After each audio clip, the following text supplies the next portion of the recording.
What do you do when a place turns out to not be what you thought it was going to be at all? I'm Brian. It's Tuesday, August 5th, and it's day 339 of running 5K and doing 200 push-ups every day.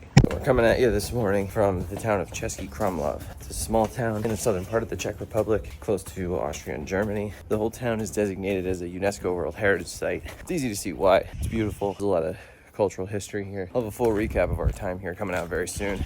But for now, let's just say the place isn't exactly what we thought it was going to be. Currently jogging through the side of town that we didn't get to yesterday. It's definitely a little bit different feel. I think maybe a little more what we were expecting. It seems a little more residential. Not as many people for sure. In a surprising turn of events, what I thought was going to be just a park that we were going to run to turns out to be the Castle Gardens that we ended up nixing yesterday in order to come back today when the weather was nicer and we could walk around a little bit. So now apparently we're here.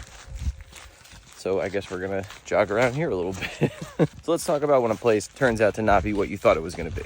Bit of a power hike here to get to our turnaround point, if you will. All right, well, we made it to the top. This is the view we have of the surrounding area. Here's the deal. Sometimes you go to a place and you're pleasantly surprised. You like it more than you thought you would. That was the case for us in Belgium last fall, where we ended up staying a little bit longer than we initially anticipated because we liked it so much. And there's other places that you go and they're pretty much what you expected, be that good or bad, but you're not surprised one bit. Then, of course, is the case when you're less than pleasantly surprised. You end up feeling a little bit disappointed. It's not the place's fault. It's what your expectation was versus the reality. And sometimes that can be a little bit disappointing and leave you feeling like you got a little bit shortchanged. In the end, it was really just in your head anyway. And that's a hard reality in the travel world where sometimes disappointments are inevitable. In the end, the only thing you can really do is try to learn from it. I think in this case, we expected a little bit more of the situation we found this morning when we were running, where it was quiet, a little more houses, and definitely a little bit more, I hate the word quaint, but almost quaint. But what we found was the main part of town where we're staying, I'm guessing has grown in popularity significantly over the last few years, and you can extrapolate what I mean by that. This is another example of a disappointment that can happen when you travel. That's just sort of how it goes sometimes. We came not knowing what to expect. A little more touristy than what we expected it to be, which is fine.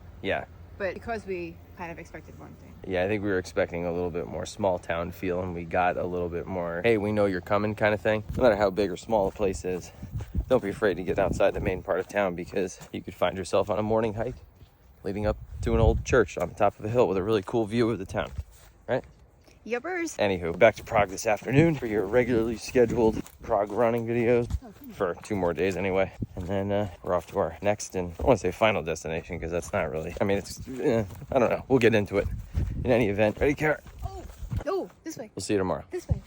Take it this way. Oh. Ready? Ready. See you tomorrow.